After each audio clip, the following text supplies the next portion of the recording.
I'm so close to rebuilding this $6 million Bugatti Chiron Pur Sport. Since Bugatti decided early on they wasn't going to sell us any parts for this car. What happens when a hypercar manufacturer refuses to sell parts for one of its own cars? Matt Armstrong faced exactly that after taking on a $6 million Bugatti Chiron Pur Sport that had been declared a total loss. Instead of simply rebuilding it, he found himself battling Bugatti's control over replacement parts. Meanwhile, Europe has introduced new repair laws designed to protect consumers and independent mechanics. But do those protections extend to million-dollar hypercars? Matt's fight with Bugatti could become more than a rebuild. It could challenge how manufacturers control repairs, ownership, and the future of automotive freedom. The standoff over parts. The core of this story begins with a decision that shocked many. Bugatti locked the vehicle identification number on a crashed Chiron Pur Sport and refused to sell any replacement parts. This wasn't a routine refusal to repair a wreck. It was an active step to block every authorized dealer worldwide from providing the parts needed. The car had already been declared a total loss, yet the manufacturer chose to prevent even independent repairs, no matter the price offered. A total loss decision by the factory is a business reality in the auto industry, but locking a VIN to stop parts sales crosses into unfamiliar territory. This raises the question, why would a company effectively say no to anyone trying to bring a car back to life?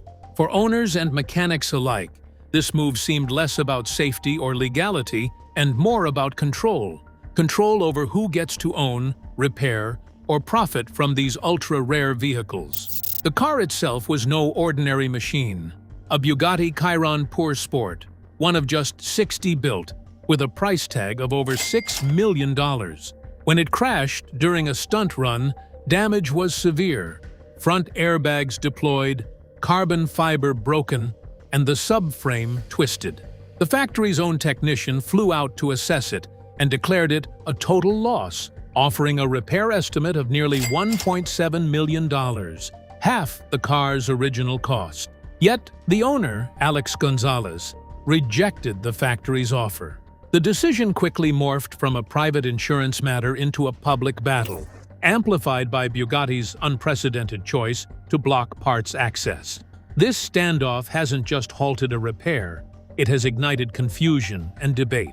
Locking a VIN on a crashed car isn't really a common practice, at least not in public, and not in a case like this, especially when it's one of those so rare and so valuable. Bugatti's small production cycles and the tight owner connections make the whole thing feel unusual, maybe even a bit perplexing. The decision sort of delivers a direct message, like the company is in charge of who gets to keep a functioning Bugatti out on the road, even after they've already said the vehicle is basically worthless. It opens up bigger questions about ownership rights. If you buy a car, do you actually own the right to repair it yourself, or to bring in your own independent specialists?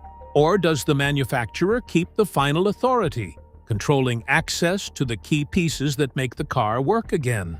Bugatti's position seems to set a kind of precedent that pushes back against what owners have long taken for granted about their ability to maintain their own vehicles. For a lot of people, the issue isn't only Bugatti. It's really about whether manufacturers should have the legal muscle to block independent repair, especially as right-to-repair laws are getting more momentum. This standoff is the spark that pulled the whole discussion into sharper focus, and Matt Armstrong is right there in the middle, prepared to challenge how things are. Of course, how exactly all of this went down will come out with time, but from the start it's obvious this isn't just a plain repair argument. It's more like a contest over control, value, and the future of hypercar ownership. And it's already rattling the base of an industry that's meant to stay pretty exclusive. The refusal to sell parts was just the beginning, forcing one mechanic to face tremendous technical hurdles without factory help. Rebuilding against the odds. Once Matt Armstrong took on the challenge of rebuilding the crashed Chiron, he quickly realized how deep and complex the task would be. The car arrived nearly stripped to its bones, the interior gone, the powertrain separated, and every damaged panel laid out for examination. Without mass support, every step required ingenuity and determination against impossible odds.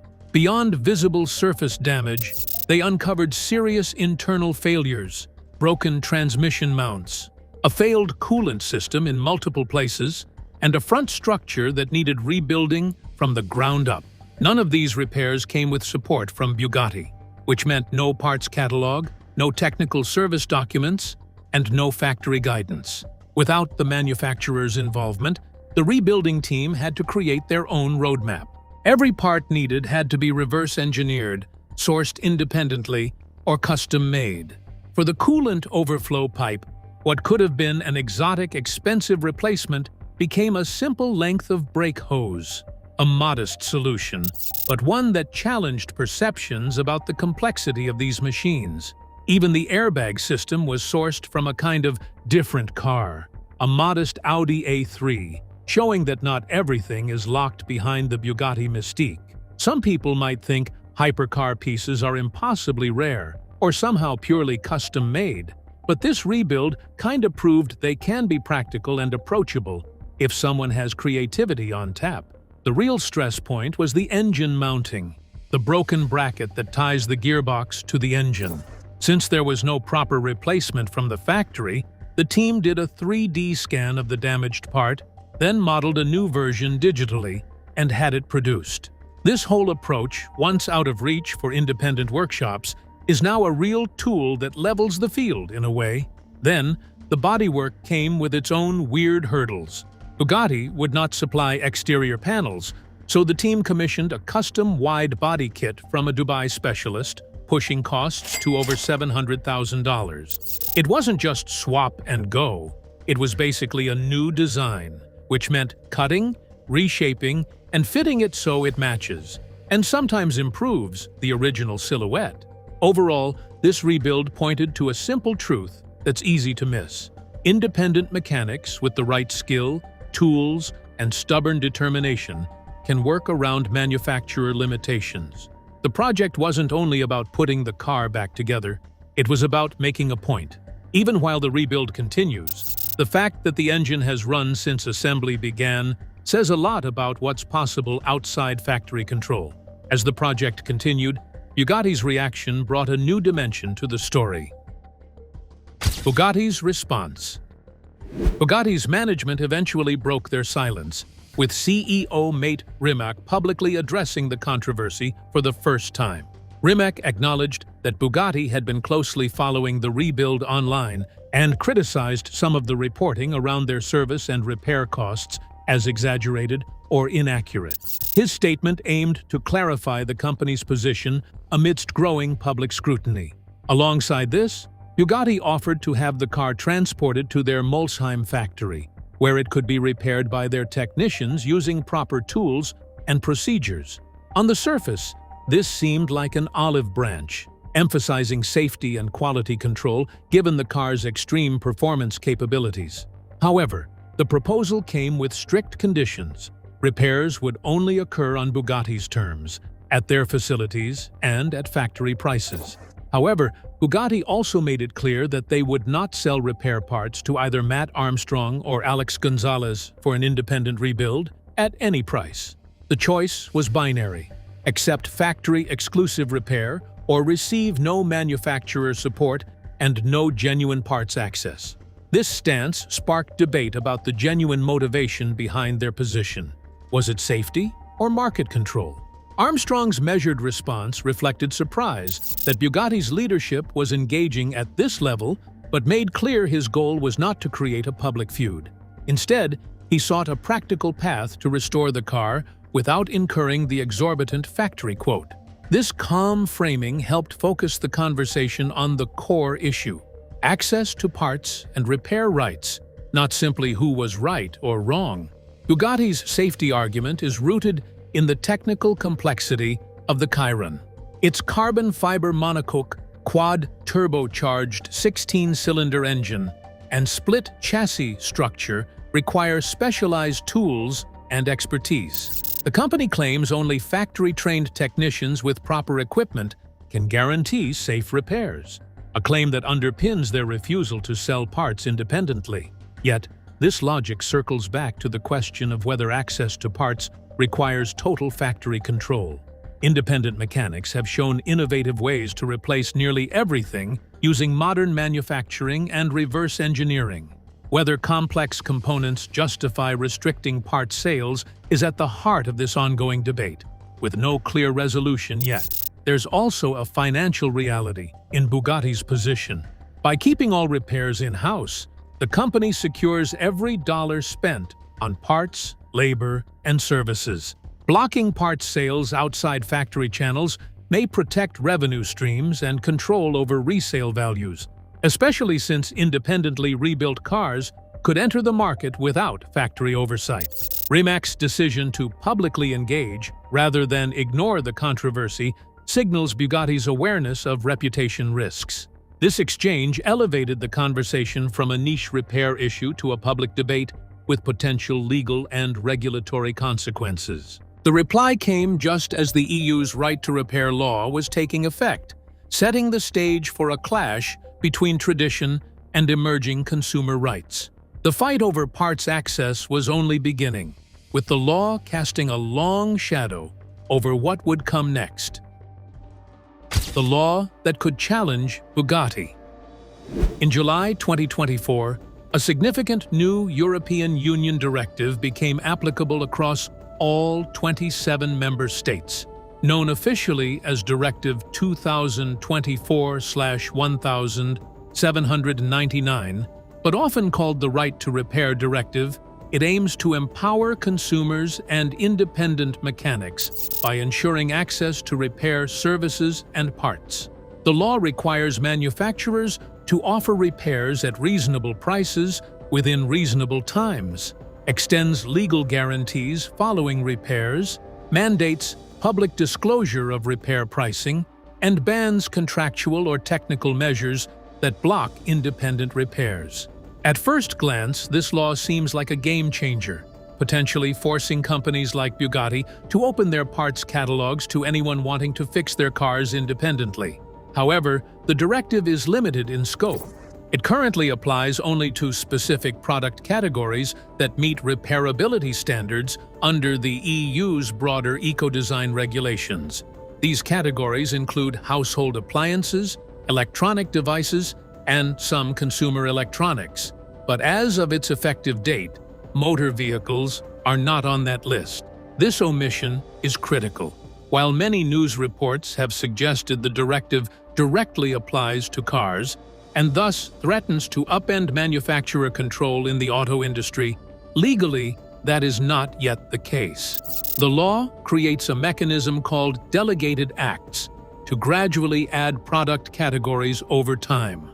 Automobiles, despite being subject to other EU regulations on repair information sharing, have not undergone this process for this particular directive. The distinction between not yet covered and permanently excluded is often blurred but fundamentally important. Products outside the list simply fall outside the current obligations but could be added in the future. This leaves the door open for potential expansion but means the directive does not currently impose new duties on car manufacturers regarding parts and independent repair access. In addition to category scope, jurisdiction kind of complicates matters even more, and it's not always clear. Matt Armstrong operates from the United Kingdom, which is no longer part of the EU. So even if the directive is supposed to apply somewhere across Europe, it does not automatically control repairs or sales when those involve UK-based repairers or UK-based consumers. And the UK, it has its own separate right to repair rules, mostly centered on electronics, with no obvious extension toward vehicles like the Chiron either. Then there's the other layer. The damaged Bugatti has a United States salvage title, and it was bought by a content creator based in Miami. That makes you wonder which national laws actually govern parts sales, repair rights, and even dispute resolution. Is it the manufacturer's country, the repairer's country, or the car's titled jurisdiction, depending on where things get challenged. None of these options really gives a straight answer, not in this tangled legal environment. Still, even with these gaps, the directive suggests a change in policy and public expectations, and that creates mounting pressure on manufacturers. The law might not force Bugatti's hand right now, but the regulatory momentum keeps building, so their parts practices get more scrutiny over time. Between public debate and shifting legal frameworks, companies could end up reconsidering restrictive parts rules long before formal enforcement lands on vehicles. So the directive's arrival is like a new chapter in the overall fight over repair rights. But the real question stays how and when it will show up in situations that look like Matt Armstrong's.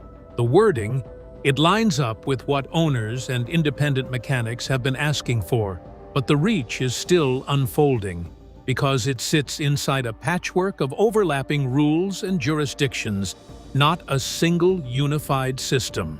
Where Bugatti's decision and Matt's response meet the gradual expansion of repair freedoms, the next legal and public battles are poised to take shape. Jurisdictional complexities. The legal battle surrounding Matt Armstrong's Bugatti Chiron is complicated by one major problem. This story crosses multiple countries, each with different repair laws. Bugatti is based in France, where European Union regulations increasingly support right-to-repair protections. Matt, however, operates from the United Kingdom, which left the EU and now follows its own regulatory system. Meanwhile, the Chiron itself carries a United States salvage title and is connected to an American auction and previous ownership. Because of that, no single law automatically controls the entire situation. EU repair regulations generally apply within member states, meaning they do not necessarily give a UK-based mechanic the power to force a French manufacturer to provide parts. British right-to-repair rules also remain more limited in certain areas and do not automatically guarantee independent access to every automotive component. The American salvage title creates another layer of uncertainty. Salvage regulations vary between U.S. states, and manufacturers may place restrictions on parts, warranties, or repairs involving vehicles that have been written off. For Matt, this creates a legal maze. There is no simple authority he can turn to and demand that Bugatti sell him everything required for the rebuild. For manufacturers, however, these jurisdictional gaps can help preserve control. When repair protections differ from one country to another, companies may have greater freedom to decide where and how replacement parts are supplied. That becomes especially important with rare hypercars sold and transported internationally. The Chiron case, therefore, exposes a bigger weakness in the global right-to-repair movement. Cars can cross borders easily, but consumer protections often cannot. Owners may believe that buying a vehicle gives them the freedom to repair it wherever they choose. Yet national laws, salvage classifications, and manufacturer policies can create major obstacles. Matt Armstrong's rebuild has brought those contradictions into public view. Even if it never becomes a major courtroom battle, the attention surrounding the project raises important questions about how repair rights should work in an increasingly global car market. Until regulations become clearer and more consistent across borders, disputes like this will remain difficult to resolve. And ultimately, the biggest question remains: once someone buys a car, how much control should the manufacturer still have over what happens to it? The scope of legal reach is messy, but the story's outcome may change not only the future for Matt Armstrong and Bugatti, but also the entire landscape of luxury car repair and ownership. The future of repair rights. The battle over Matt Armstrong's Bugatti Chiron goes far beyond one damaged hypercar. It raises a much bigger question: how much control should manufacturers have over vehicles after they've been sold? As right-to-repair laws continue developing in Europe, consumers and independent mechanics are demanding greater access to parts, information, and repair options. While current regulations may not fully cover rare hypercars like the Chiron, cases like Armstrong's are putting pressure on manufacturers to reconsider restrictive policies. Bugatti's control over replacement parts highlights the power manufacturers can hold over a vehicle's future. Limiting access can affect who repairs the car, how much repairs cost, and even what the vehicle is worth afterward. But Armstrong's rebuild challenges the idea that only the factory can properly restore such a complicated machine. By sourcing alternative parts and leaning on independent expertise, his team basically showed that repairing an extreme hypercar beyond the official manufacturer network is still possible. That success could, nudge other owners and mechanics to seriously question those similar restrictions. If future repair laws expand to cover automobiles more broadly, manufacturers like Bugatti may eventually have to deal with tougher requirements around parts and technical information. Until then, public pressure, plus a few high-profile rebuilds, could matter a lot for shifting how the industry feels about it. Manufacturers still have pretty real worries about safety, quality, and the sheer complexity of modern vehicles. Still, those worries must be balanced more often against the expectations of people who think ownership should include the freedom to decide how their cars get repaired. In the end, Armstrong's Chiron rebuild isn't only about making a damaged car whole again. It has turned into a larger back and forth about ownership, control, and repair freedom. Whatever happens next could influence how manufacturers, regulators, mechanics, and car owners handle repairs for years to come. The fight over the Bugatti Chiron reveals a deeper struggle for repair freedom and ownership rights that affects us all. Matt Armstrong's rebuild proves that with enough skill and determination, even the biggest barriers can be broken. If you found this story eye-opening, be sure to like and subscribe for more insights into the battles shaping today's automotive world. And if you think this story was wild, click the next video on your screen to uncover another automotive battle you won't want to miss.